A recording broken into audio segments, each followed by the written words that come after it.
Voces que forman parte de la noticia. Hace más de 15 años conozco a nuestro siguiente entrevistado cuando yo estaba en un medio de comunicación internacional.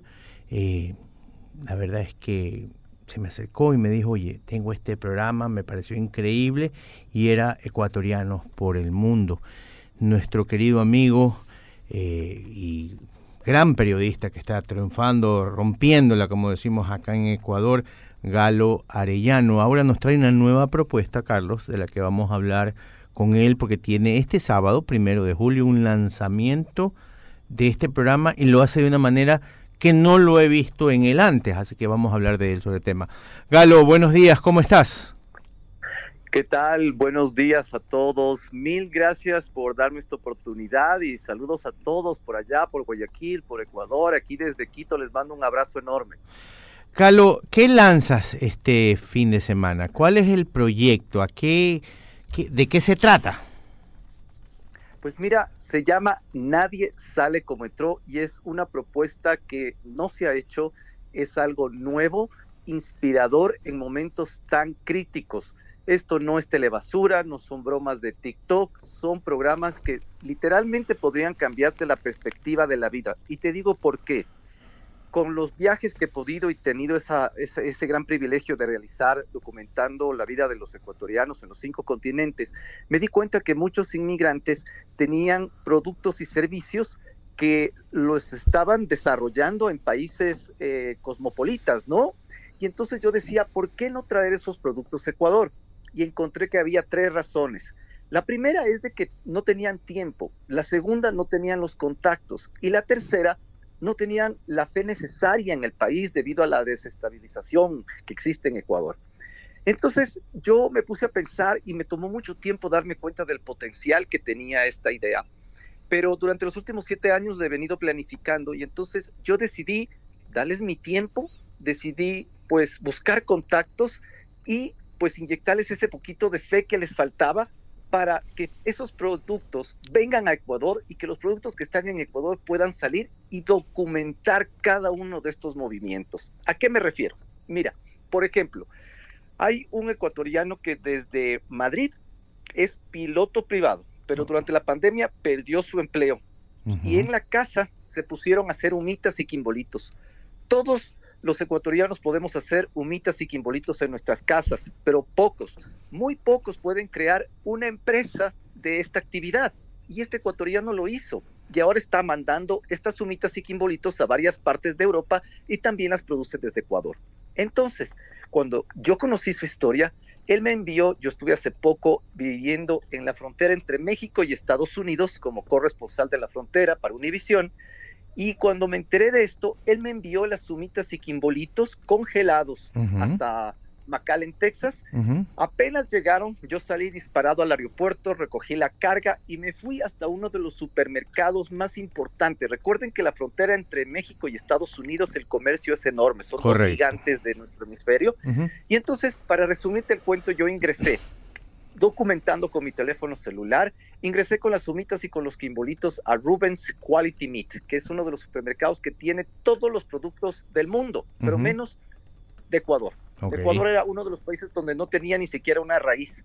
Y resulta que lo fui y le dije, mira, estas son las humitas, los quimbolitos, y él me dijo, pero mira, aquí primero no hay comunidad ecuatoriana, y aquí tenemos el tamal mexicano, que todo el mundo lo consume. Yo dije, sí, pero este es el quimbolito y la humita, mucho mejor que el tamal. Entonces, imagínate, tiene también esta parte de picardía, pero resulta que logré colocar ese producto a concesión y terminó con las humitas y quimbolitos en el congelador de este gran supermercado y fue el primer producto ecuatoriano que tenía, que estaba en esta región. Y claro, entonces más o menos esa es la idea de Nadie sale como entró, que aquellos que crearon pues productos y servicios en el exterior puedan traerlos aquí, y aquí queremos ver si los empresarios están abiertos para recibirlos. Oye, qué interesante, porque tú has visitado los 5 continentes viendo ecuatorianos, que también sé que el 8 de julio vuelves a estrenar una temporada nueva, también en La Posta, medios digitales, y a eso iba mi pregunta. ¿Cómo hacía ahora un medio digital y no un canal internacional como lo hacías antes con Ecuavisa? o por qué no tu propia red, sino que lo haces a través de la posta? Bueno, mira, prácticamente ya el presente son las plataformas digitales. Uh-huh. Creo que los canales tradicionales han perdido terreno y tienen que actualizarse inmediatamente porque, según mi punto de vista, tienen los días contados. En Estados Unidos será un proceso mucho más rápido, en Latinoamérica será un proceso mucho más lento, pero creo que la suerte ya está cantada. Y entonces nosotros pues estamos preparándonos para ese presente que ya estamos viviendo, ¿no? Es una realidad total. Yo no recuerdo pues en años haberme sentado a determinada hora a ver un noticiero.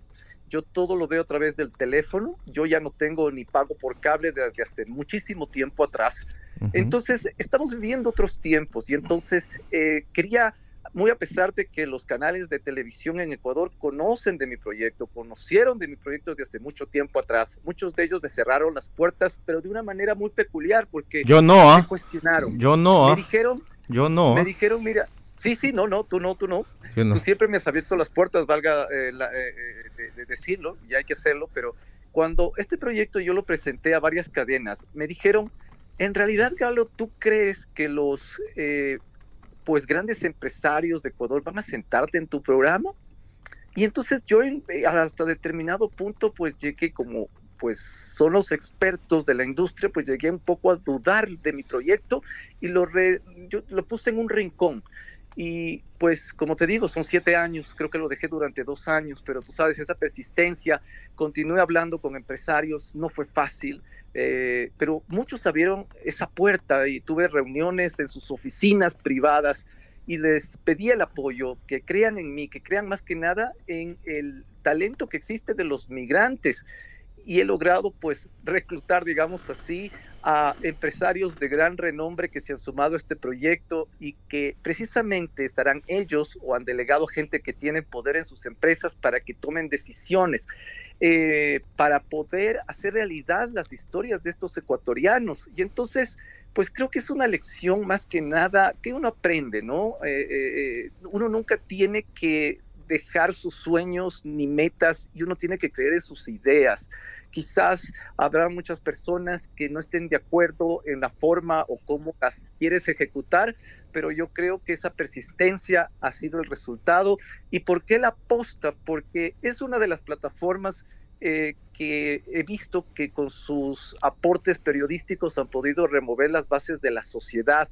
Y digamos, ese es, en mi modo de ver, en mi pensamiento único, privado y de acuerdo a mi filosofía de vida, que ese es el tipo de periodismo que se debe hacer, caiga quien caiga y guste a quien no le guste. Lamentablemente el periodismo es a veces muy incomprendido, pero creo que el aporte que ha hecho la posta a la sociedad ecuatoriana es sin duda invaluable. Y el día de hoy quizás el equipo La Posta sea ganador del premio Gabriel García Márquez. Estamos cruzando los dedos para que así sea, precisamente por la investigación del Gran Padrino.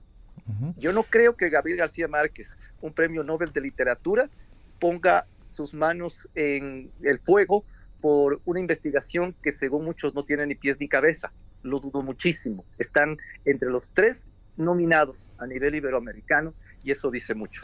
Oye, Galo, en la época de la pandemia tú fuiste muy crítico de la ex alcaldesa de Guayaquil. Era obvio que tú estabas hasta indignado porque nadie tomara en serio lo que estaba pasando, sobre todo con la aceptación de ella de lo que ocurrió en la pista del aeropuerto de Guayaquil.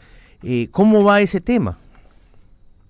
Bueno, en la impunidad total y precisamente por tomar ese tema como una bandera es que he sido pues víctima de insultos, de gritos, en fin, pero a los periodistas que nos indignamos con la impunidad, pues eso es nuestra, digamos, una lucha, ¿no? Y seguiré, incluso he estado hasta pensando escribir un libro, porque déjame decirte una cosa, lo del aeropuerto de Guayaquil, la intrusión al aeropuerto Simón Bolívar, es la muestra más evidente de la descarada impunidad que existe en Ecuador. Y te explico por qué.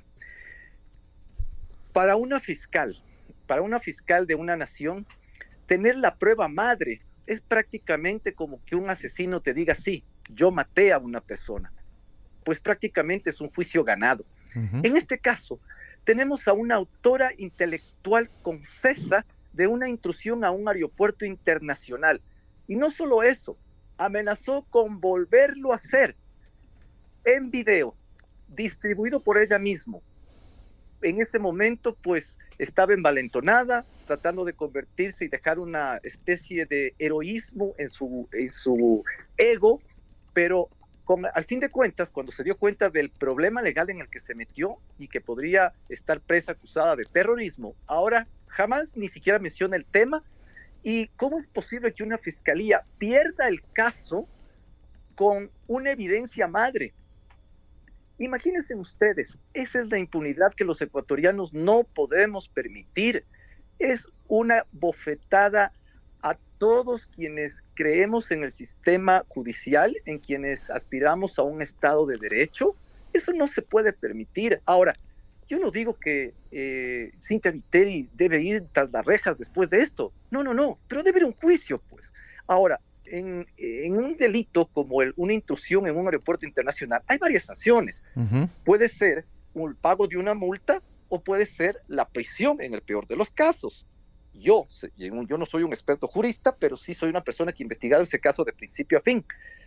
Todo indica que Cynthia Viteri dio la orden, es más, involucró a empleados de la alcaldía para que usen propiedades del Estado, que son las camionetas, para que vayan e invadan un aeropuerto internacional, acto que solamente lo hacen los terroristas, acto que en cualquier aeropuerto de cualquier otro planeta sería, pues, ni siquiera algo que podría pasar.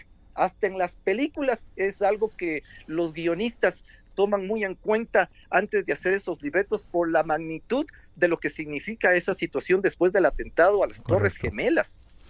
¿Cómo es posible que los ecuatorianos permitamos algo así? Y sobre todo la manera tan chusca, tan bochornosa en la que se le declaró, digamos, de cierta manera desvinculada a Cynthia Viteri de este caso, cuando ella está diciendo que lo volvería a hacer. Es realmente vergonzoso, pero bueno, yo como periodista creo que he cumplido con mi deber de exponer esta realidad a los guayaquileños y también a los ecuatorianos. Ya dependerá de ellos y de la justicia, pero yo me siento satisfecho de haber cumplido con mi trabajo, y la fiscal provincial del Guayas fue la persona que con todas estas evidencias madres dijo que ella no tenía absolutamente nada que ver en esa intrusión. Es que me provoca risas y carcajadas. Y lo más curioso de todo es que ahora la fiscal provincial de Pichincha, que es la que tiene en sus manos ese caso desde hace ya mucho tiempo, debía revincular a Viteri en este caso. ¿Y qué pasó? Todo brilla por su ausencia, es un descanso eterno que ha dado ese caso, ya nadie lo menciona, y obviamente ya como la alcaldesa no está en sus funciones, en fin, impunidad total. Ahí quedó todo y ahí está. Ese es el Ecuador que yo no creo que los guayaquileños aspiren, al menos yo no. Y si tengo la oportunidad de esta plataforma para decirlo como periodista, lo voy a decir, muy a pesar de las críticas. Galo, hablemos de un tema vivencial para terminar la entrevista. Estuviste al final donde las papas queman, cuando fue el final del título 42.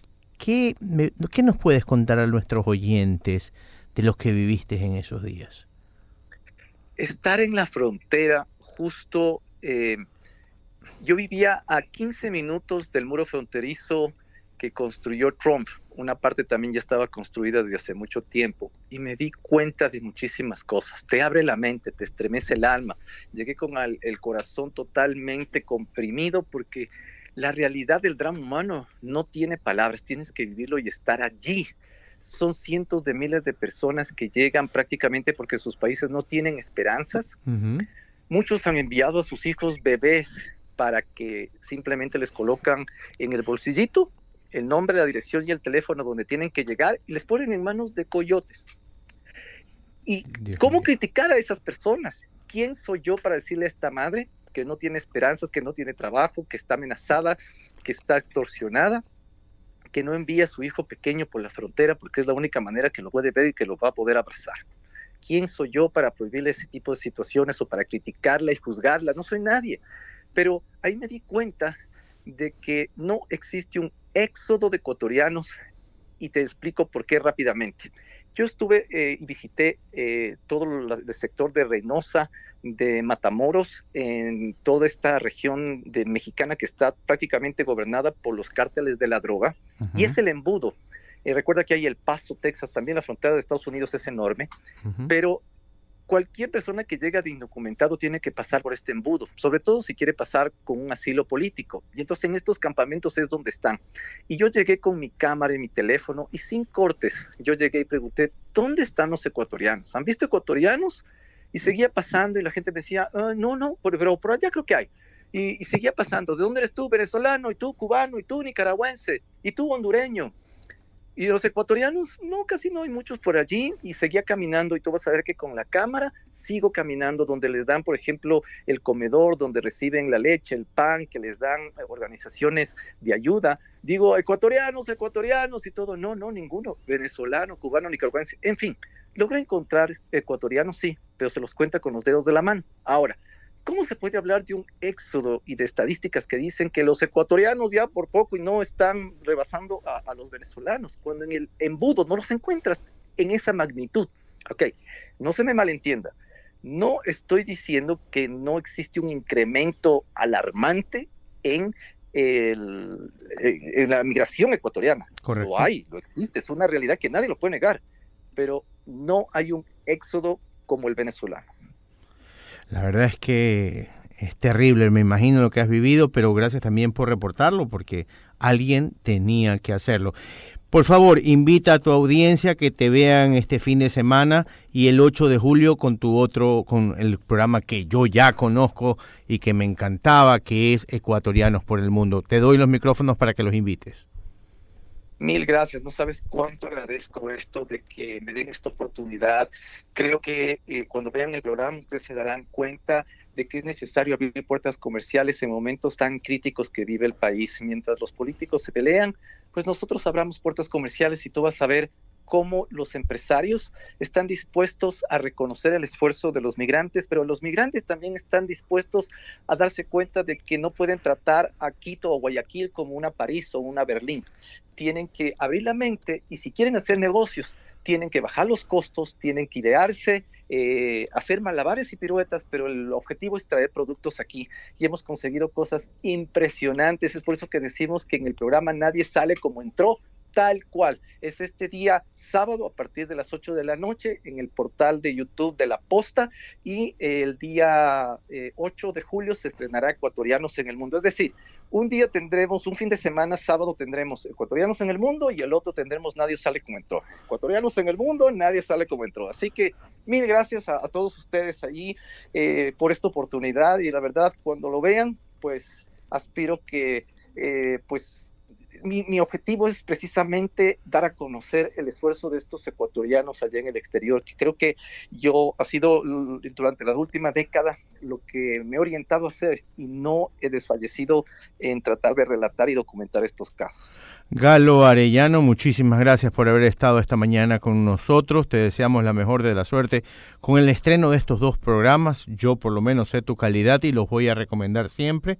Así que muchísimas gracias por haber estado con nosotros esta mañana. Gracias, Guillermo. Siempre agradecido contigo y con todos ahí.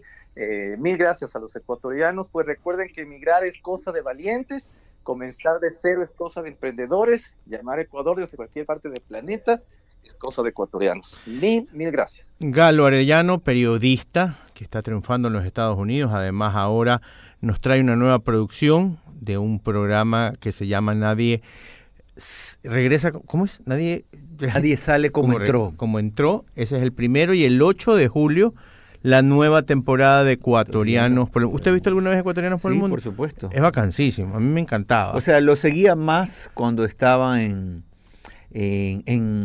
frente en la pantalla de Coavisa. Sí, estaba en Coavisa Internacional. Sí. Y después algo en la local. Ajá. Nos vamos con esta gran entrevista.